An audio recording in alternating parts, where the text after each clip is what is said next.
my speech is the chameleon. For those who might not be familiar with that, with this animal, this is the chameleon, a lizard-like animal which is capable of adjusting its skin color to that of the surrounding environment. It might not be clear. If it was color coded, it would be much nicer.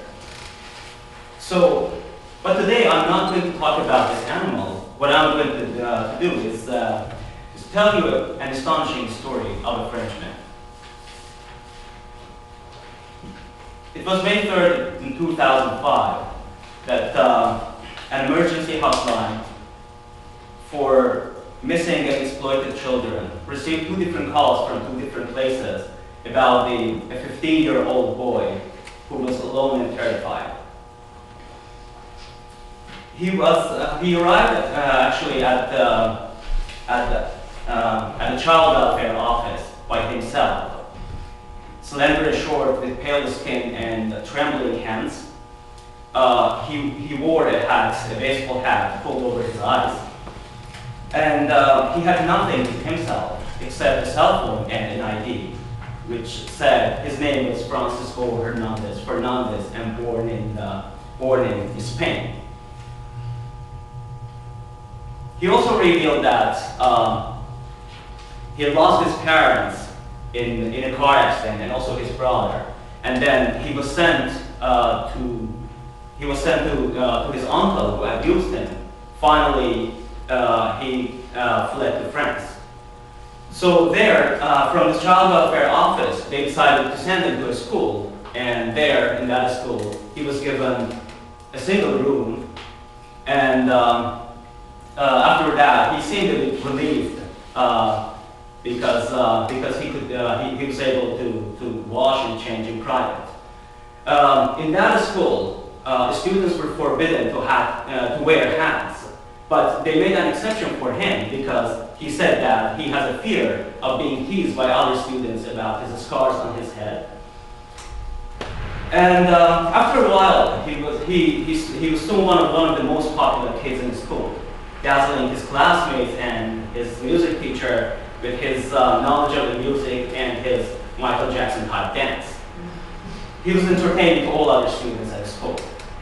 But one day, an administrator rushed into the principal's office and said that he was watching a TV program about one of the world's most famous imposters, Frederick Bourdin, a 30-year-old Frenchman. They did a quick research on the internet about Frederick Bourdin, and hundreds of new news items came up about the king of imposters and the master of new identities, who didn't want to grow up. They immediately called police, and also they asked Francisco to the office. And once he entered the office, the police seized him and thrust him against the wall. And while handcuffing him, they removed his hat, and they saw no evidence of scars or something on his head. Rather, he was going bald. I want a lawyer, he said, with his real manly voice. Then at the police headquarters, he admitted that he was Frederick Bourdin, and he also admitted that in the past 15 years, he invented a scores of identities in more than 15 countries in Europe and 5 languages.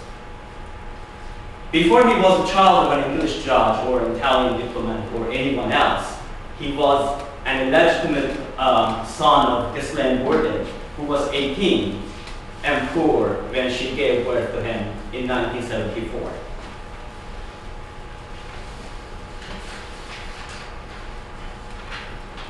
Since she liked to drink and dance and stay out at night, as a relative said, the judge decided to place Frederick in her parents' custody. At the age of 12, when he was sent to a private school, private facility in Nantes, in France. Since then, he began to wander across Europe, from one shelter to another, from one foster home to another one. In the search of looking for a perfect shelter, when he was 18, he didn't want to realize that he is right now an adult. He wanted to stay in those shelters and foster homes. And for that one, he decided to invent new identities for himself. When he was 23, he was given 24 hours to convince the judge that he was a teenager. He came up with an idea overnight. This time, he didn't want to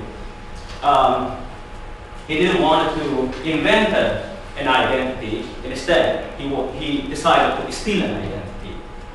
He made some research, and he decided to he made some phone calls. And the next day, he was ready. He was ready to convince the judge that he was an American child. But this time it was more difficult because he had to convince the missing boys family as well.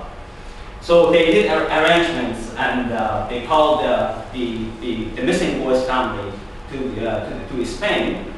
And there, he also managed to convince the missing boys family that he was Nicholas, the missing boy.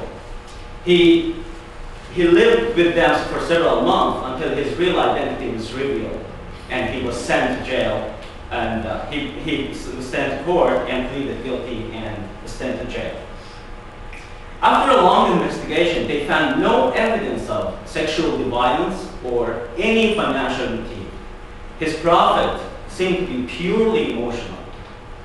And when he was after he was released from jail, he got married in 2007, and at some point when his wife was pregnant, he touched her stomach and said that, I don't want this, this child can have 3 arms and 3 legs. I don't care, it doesn't matter. All I want is that this child feels love. Fellow Toastmasters.